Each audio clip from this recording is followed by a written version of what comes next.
welcome to the Growth Spiral. So exciting. It's episode 1, week 1. Welcome to the Growth Spiral, where we spiral and we hope we're learning and growing. Shout out Kevin Wood. Kevin Wood, yes. Yeah. Today we're sponsored by Starbucks and the University of Lethbridge. Cheers. So exciting. Yeah, okay, we should start probably with some introductions because today's theme is first impressions.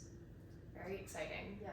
We spent the whole week kind of getting to know everybody, all of our teachers, and the what's what, who's who of each class. Exactly. Yeah. So my name's Grace, first year in the after degree program. Yeah. I'm Sarah, also first year, first semester in UL's after degree education program. We both have a background in sociology, which was our first degree, so I'm sure that a lot of our conversations will kind of lead into those kinds of understandings and ideology. So, yeah. Yeah, that's a little bit of our background. We're both from Calgary too. Yes, we are. And I had never been to Lethbridge before, a couple weeks ago. Literally moving in. Moving day was when I first visited Lethbridge, but you've been. Yeah, my before. mom grew up in Lethbridge, so this is a very familiar space to me. But I'm good to be a tour guide. Yeah. Thank you so much. I appreciate it.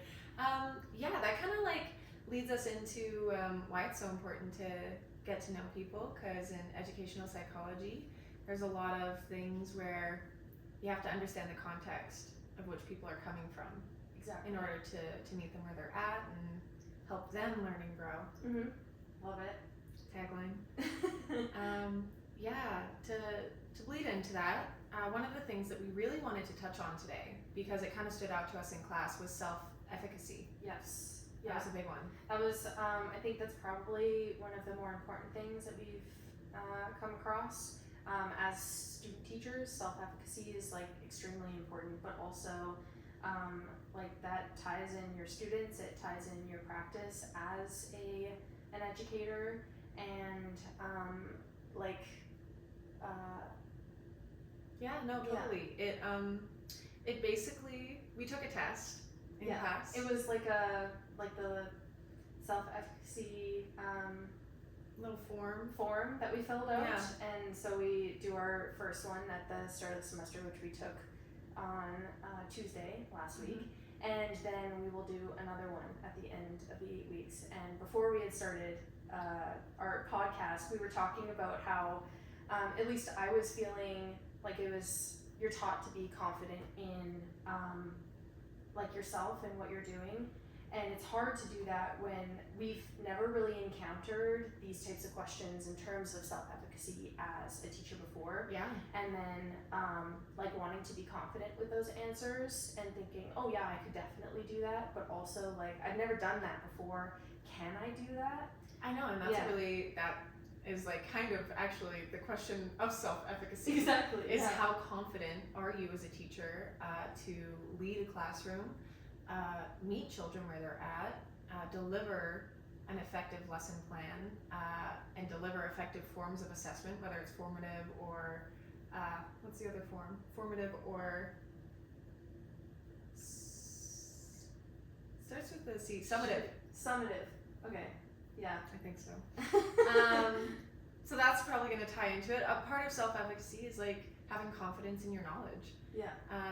Which I don't know about how you felt, but when I was taking the test, I fell around the middle, pretty much. Yeah. Consistently, because I was part of me doesn't know what I don't know. Right. Yeah. There was some things where I'm I don't want to answer smaller than the 5 in the middle, because I'm I wouldn't be here if I didn't think I could do those things, but also how capable am I doing those things at this point in time. We've all done the Ed 2500 class, and we were all in the classrooms. We both did a lesson, which wasn't required, at least for mine, but I chose to do one, and being put in that position, I'm oh, okay, I can do this, and I had control of the class. And I did it right after recess, which was kind of scary because these kids are so riled up at that point. And like they're grade ones, so I was nervous going in, but like as soon as I sat down with them and we were doing like kind of a talking stick circle about this topic, and you know, everybody caught on so quickly, I'm like, okay, I'm actually not that bad at this. But also, like my TA, she was saying that like this is the easiest class she's ever had, and she's like, all these kids are so great and they're so easygoing, and it's not too hard to get everyone kind of On the back, same page, back in the middle where we all need to be and like centered in the classroom. Right. Which is But not. then again, there was also an EA in the classroom, which made that so much easier. I think. 3 adults in the classroom. Yeah. It's big. Yeah, it's huge. It's almost Especially like in Alberta. resources. Yeah, no, I totally had similar feelings. In my practicum, I got to do a couple lessons, which was great. It was definitely an eye opener. Yeah. I think with my practicum, it was in a school that had high transition rates, which meant when I showed up there was 26 kids, and then we lost a couple, and then we gained a couple, and we went, you know, up and down the whole time I was there, which is, you know, within a 6-week period, that was kind of crazy. I learned a couple new names and then lost a couple kids, which was sad. Yeah. It was really interesting going into that, not having experienced any of that before. And I think what it solidified for me was my self-efficacy and my ability to meet kids where they're at emotionally. Right.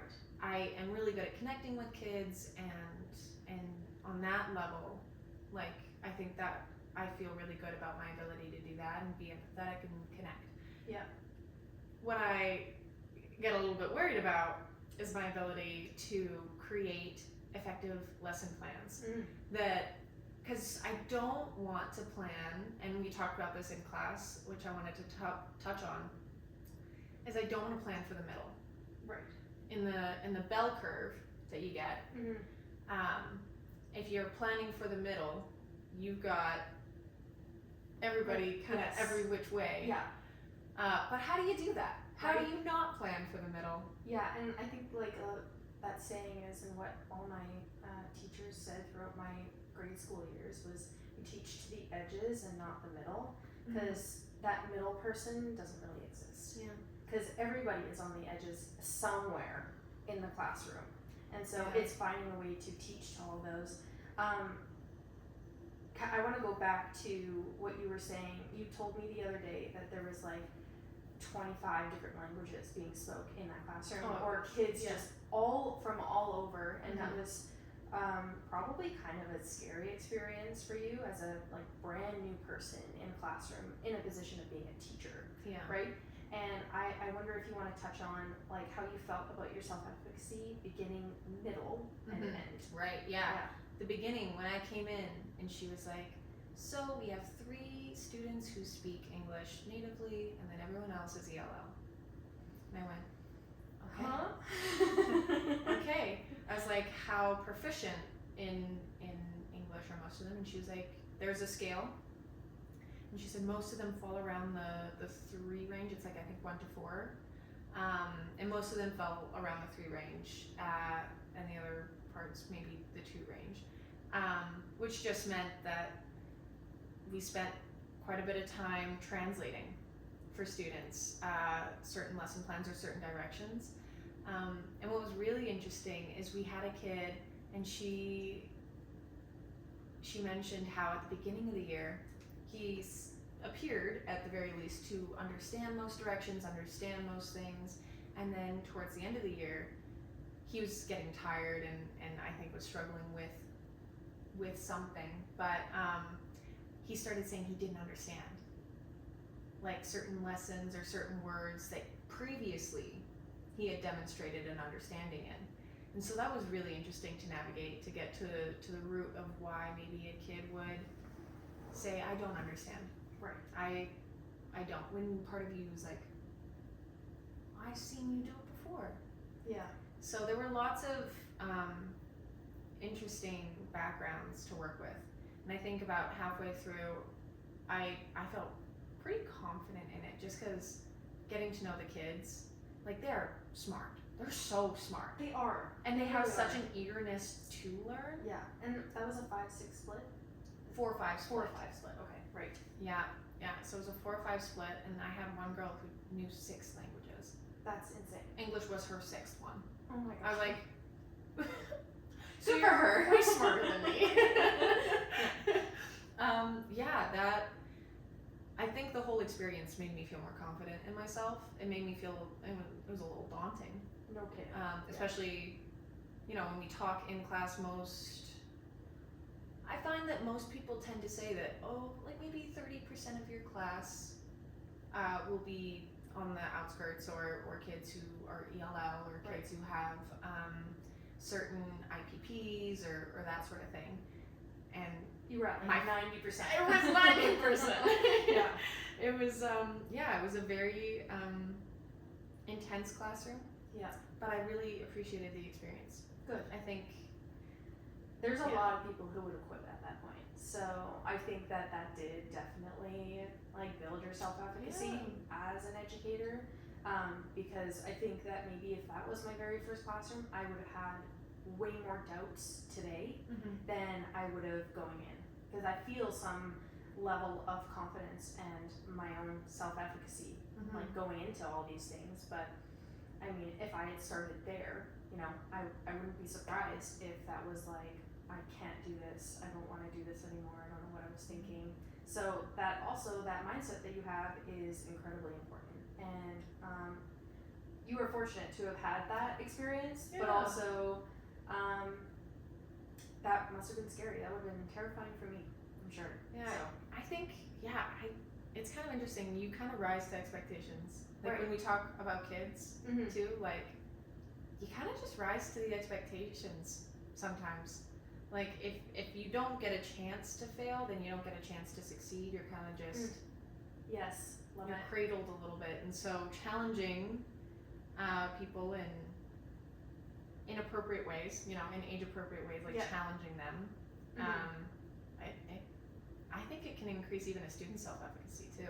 Yeah, no kidding. Yeah. Speaking to that, we were talking about how it's kind of we're in a weird in between Yes. of still student, Yep. still learning, Mhm. but needing to go into the classroom and being confident Yeah. and being ready to go, because as we learned in class, a teacher's sense of efficacy predicts student achievement. It does. Yeah. Massive. Yeah. So my confidence determines how well my students do. Yeah. Yeah. Yeah, we're like currently drinking from an information fire hose in this 8 weeks, and then we're thrown right into the deep end essentially. So it's scary, I think, and I want to be honest about that because it is scary. I'm scared, and I think that's okay. I think there's like a certain level of scared that I should have going into this experience, because I'm more likely to want to succeed, because being in that like consistent state Right. of fear is not a good thing. So I'll Yeah. do everything in my power to get myself out of that. Right. But yeah, like, I mean, I was talking to my dad the other day, and he was saying like, you've got this. Yeah. Like, you're going to do this. And I'm like, I appreciate your words. That's not how I currently feel. I'll get there. I will get there. But it is, it's a very interesting experience we're about to have these next 2 years, for sure. I know. We'll see how the podcast evolves. We're laughing a lot. It's like nervous laughter. Yeah, exactly. Yeah, I think it'll be interesting because we were talking about how maybe that feeling never goes away. Yeah. As like people who are trying to be lifelong learners. Right. I've always told people when they start a new job, I've done quite a few different jobs, and every time you start a new job, you're gonna feel like the dumbest person alive. And an imposter. Yeah, The imposter syndrome is real. yeah, it's intense, and you're gonna feel like you don't know anything, and it's gonna And suck that you for a don't little belong. bit. Yeah, and you kind of have to like grind through that a little bit and be okay with being uncomfortable, being okay in being in the unknown, Yeah. and constantly chasing that that uncomfortability. Yeah. Because those are the spaces that you learn the most. Exactly. Yeah. As soon as you start feeling frustrated, and you feel like you don't know anything, it's because you realize you don't know everything. Yeah, You're in a state of learning at that point, exactly. and that It's is a the good place goal. to be. Yeah, It's a good place to be because once you're too comfortable, you like think you have the hang of it, and then you've just lost the plot at Yeah. that point. maybe you're missing something Yeah, that could really help a kid. exactly. Yeah, or help you even. Right? Yeah. Which is why like your self-advocacy also relies on your own research and keeping up with your professional development, which we've talked about like with the ATA and when we Right. did that workshop on Monday. Yeah, one thing that I'm, not that I didn't have a sense of this, but it's really being cemented. Context matters. 100%. There is so much that goes into a kid's day before they even get to school, or their years in school prior, and every single kid is coming with a different set of circumstances. Yep. That is going to affect how they learn, and how do we approach that in the classroom. And I've always been fascinated by psychology. Actually, my first degree, I started out in psychology. I switched in my second year to sociology, but psychology, I think it can really help inform decisions you make in the classroom to help meet children's needs, just based off of the context in which they're coming from, whether they have ADHD, whether they have autism, whether it's nonverbal or it's verbal, dyslexia. Yeah. Right? In my practicum class, we had a kid, and he had just finally gotten diagnosed with dyslexia. He was in grade 4, and the person who did the testing had told my TA, my teacher, that it was the worst case of dyslexia that she had seen undiagnosed. And it was just because the school only got 2 kids to diagnose every year, and he was so good At hiding it. Yeah. He was so good at hiding it, and Yes. even after the diagnosis, you'd have to find a way to subtly approach and be like, oh, I would say, I'm trying to learn. Do you mind? I just want to do a one-on-one. It's part of my learning. Right. Maybe I could scribe for you, and you could tell me. Yeah, About which is a really good way to approach that. Right, but Yeah. how do you do that if you're just one teacher in a classroom by yourself? Exactly. How do Like you if do there that? was an EA in that classroom, that kid would be way more successful. Yeah. But then we get straight into our current government issues, which we'll save that for another day if it gets touched on in class. Yeah, that's a whole Other whole bucket of host worms. whole host of issues that contribute to a teacher's self-efficacy in a classroom. Yeah, totally. Yeah. I'm excited to see in classes how our teachers and what research says how we can work around those obstacles. Because I think, Or not even. or not, hopefully. Yeah. How do I cope with the things that I can't do? You Yeah. know? Yeah. That's Totally. a huge thing as well. And actually, that kind of leads us to our next point. Yeah. We were talking about behavior in the classroom, and something that we kind of touched on in class was, is it ongoing behavior, right? Like, is there behaviors in class and you can connect with kids and create a relationship and then help fix that? Is it ongoing behavior where you need outside interventions and need to kind of bring into in a team and work on it, or are there needs that you're not meeting as Right. a teacher? How do you identify that? Yes. How That's do you do that's scary. identify that? I don't know. Like I think back to like my own experience. Like I have 3 learning disabilities and ADHD. So like I work on that. Rockin'. I work on my things every day. And like my parents had to pay for my psychoeducational assessments when I was really young. I was lucky to be diagnosed in grade 3. Like Right. very lucky, Yeah. especially as a girl in Alberta and a young girl in Alberta. That is such a hard thing to do, is Mhm. to get diagnosed so early. But it's like the classrooms that I was in when I was in the public system just weren't meeting my needs at all. I was failing and I was so far behind. I wasn't even at like a first grade reading level when I was there. And so it's hard because by the time I have a question and I've made it through that little bit of an assignment, I'm like, oh, well, there's already 20 kids that are lined up. And all these kids know how to ask for help. And like advocating for yourself as a little kid is very hard, especially when I'm like, okay, so I just realized I can't read this, so now I have to go up to ask for help. And that's embarrassing. And then it's also, by the time I get up there, that 45-minute class is done, and then I haven't been seen by the teacher. So now I know what that's like from a student's perspective, to be behind and to not know how to ask for help, right? Mm-hmm. But then it's like, where else could that teacher could have improved in the class? Like, if she had read the questions out loud prior to giving us our assignment, I probably would have been able to do something rather than nothing at that point.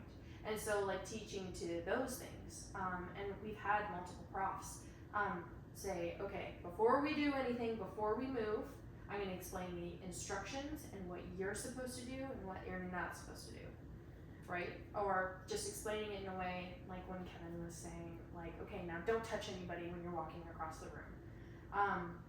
It's like now I'm going to touch someone, or like a little kid is going to like poke their friend, right? So, you know, like finding ways to explain things in a proper way that can meet all those needs. Teaching kids self-regulation. Yes. Oh, and that's like also a really big one that I think we wanted to talk about, because we're reading Kids These Days by Dr. Jodie Foster in our workshop with Ken. Yes. Yes. So, and I love that book so far, and I think that that is also, you know, in our self-efficacy toolbox, is being able to like teach self-regulation and being able to differentiate between students and how we can teach different types of regulation for those types of things as well. I think I've gotten off topic with what we were talking about. No, but actually, we you can followed it. circle back. You followed it perfectly, actually. That was a leading question on my end, saying the self-regulation, because that was our next point. Okay, great. That, you know, more and more, I think. Did I say Dr. Jodie Foster? I meant Carrington. You did. I said Foster. I meant Carrington. I don't know where Foster came from. Okay, sorry. Yeah, hey, admitting mistakes. That's Yeah. a big part of being a teacher as well. Yeah. Being honest. Yeah, actually, something that I think, at least from my perception, right, my perspective, from going from student to future teacher, is teaching has changed quite a bit. Right. I think, you know, teachers wear a lot of hats. They have a lot of different roles within the classroom. It's not just standing up in front of a board, putting on some slides and reading off the slides, and then you hope the kids understand. This but is what you need to know. One, your two, job, three. yeah, your You have job to is to memorize those learn. things. My job is to teach. If you don't learn, Period. that's on you. Yeah. And that, I think, is an antiquated mindset that is Yes. coming out of fashion, at least within, you know, our teaching, How we're being taught to be a Yes. teacher. exactly. Yeah, that is changing big time. And, you know, I think teachers can sometimes be that parental role that helps kids learn self-regulation, teaching them how to breathe through stress, breathe through anxiety, learning how to implement those little self-care moments in this high-stress environment, because school can be a high-stress environment for a lot of kids. Yeah. Whether you know, feel pressure to perform academically or you feel incompetent academically, Yes. it can be high stress on both ends.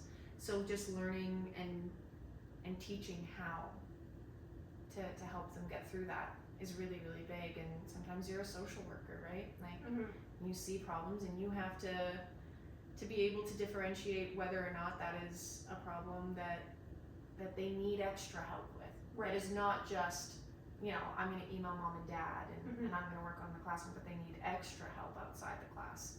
There's a whole host of resources and procedures that need to be followed when things like that come up. Yeah. And it can be a little daunting coming back to that self-efficacy of, I need to make sure I'm always kind of on the ball in the classroom. Yeah. Constantly, like making sure I'm meeting So the kid. observant. Yeah. Yeah. Like your eyes will tell you you know, more than words do sometimes. 100%. Being 100%. there and present is so important. Yeah. And being able to look at someone and be like, you know what, this kid looks a little bit off today. Maybe I'll ask them if they're okay. Yeah, You know? totally. Knowing when to do that, knowing when not to do that. Yep. Not everything has to be a lesson. True. And as a teacher, that's kind of hard to I to really like conceptualize. that you said that. I think that is very important. Sometimes all you need to be is just ears for somebody else. Yeah. You don't need to teach them something in those moments. Like, I think back to being a teenager and my parents. I'm like, I don't want you to tell me how to get through this thing. I don't want you to tell me how to do it or understand it. Like, I just need you to be there for me if I ask for help. And that is helping me get through it, actually. Yes. That Let me is vent. me. That is me coping, and that's me trying to get through it. Yeah. So yeah. That's what this is right now. Right as now, well. at this moment. Yeah. It's a learning tool and it's a coping tool. Exactly. Yeah.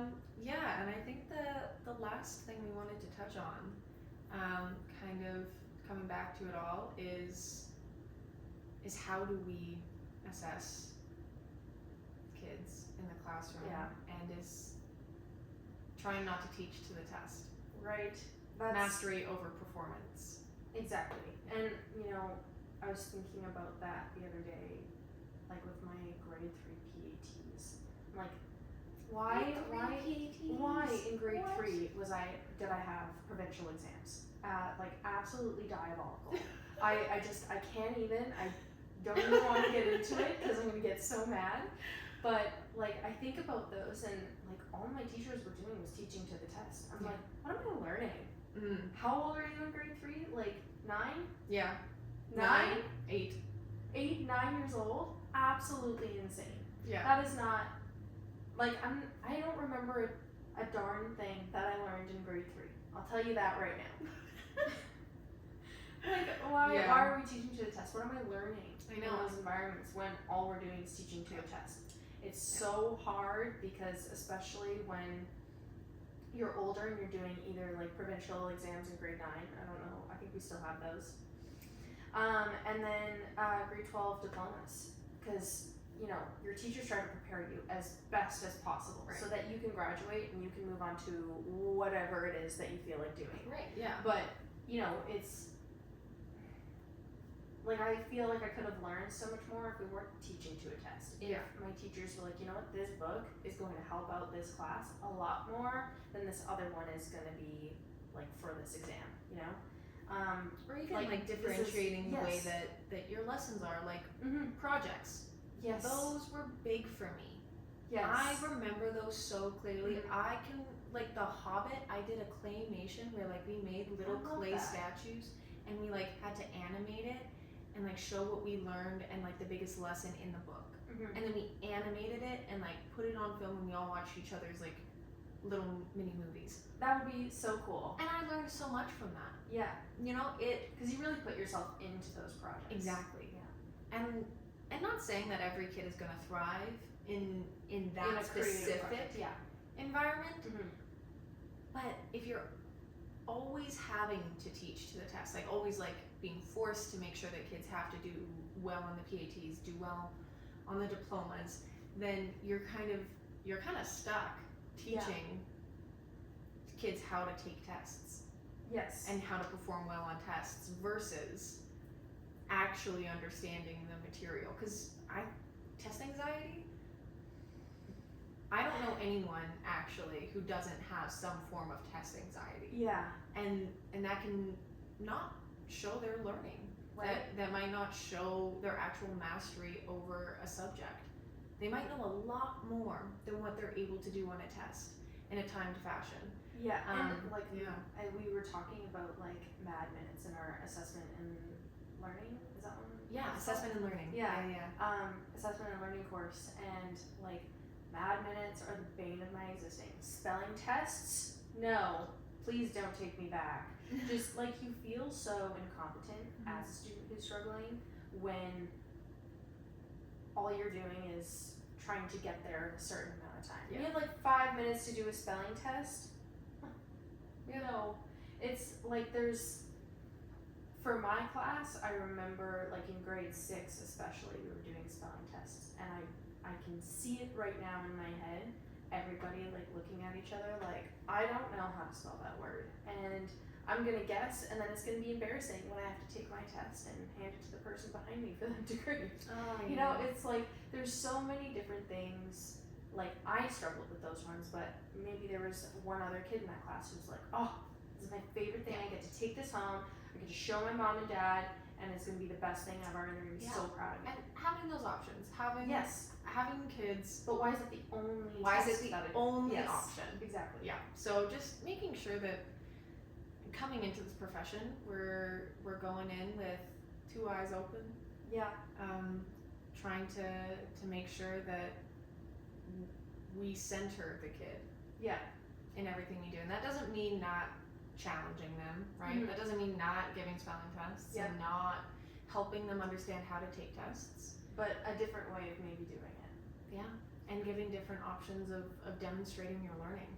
Yes. Yeah, and not, the test isn't the end all be all, but rather a form of assessment that you can use. Yeah. And kids can learn from. But, you know, having those projects, having those oral assessments. Yes. Where, you know, it's just like This is you an could do oral this- assessment right here. Yeah, it literally is. And this self-prescribed. We picked this because this is how we best learn, because we're not only reviewing the stuff that happened in class, but we're having an open dialogue about it as well. And that's very important to me, because I learn best when I can talk things through with people. So if I had more oral tests when I was in like grade school, I probably would have done better grades wise. Like if that was that report card wise, it would have looked so much better. I have a way deeper understanding after Yes. talking. Hey, at the end of this episode, I have a way deeper understanding of the things that we talked about. Yeah. Despite, you know, we planned for this, we looked at the things that we wanted to talk about, and even still, at the end of this, I'm still finding myself being like, that helped. Yes. Cemented in my head, where I'm not just gonna forget about it. Now that I've like memorized it and written it down on the test, it's gone. Yes. That's what happened That's to me on usually tests. what it looks like. That's what it always looked like for me. Yeah. And this, instead, is a continuous form of learning. It's a snapshot, not a definitive proof of good or bad. Exactly. Yeah. So, Yeah. that's, We didn't touch on all No. 23 points of why educational psychology is so important, but I think we touched on like the ones that meant the most to us today. yeah, So, today. It I could be think- different tomorrow. Yes. After our next class, at the time of filming, tomorrow is our second class. Yes. So this was a good refresher. Yeah, I think so. Yeah. I think we're feeling prepared for tomorrow, which is Yeah, great. feeling good about tomorrow. Yeah. Yeah. Well, thank you so much for talking to me Yeah. about educational psychology and opening up and sharing your experience in schools and why it's important. And you too. Yeah. Thanks. Thanks, Grace. Thanks. Thanks, Sarah. Thanks, Lori. Thanks. Okay. Well, that was the growth spiral. Yep. Yeah. All right. Bye. See you next episode.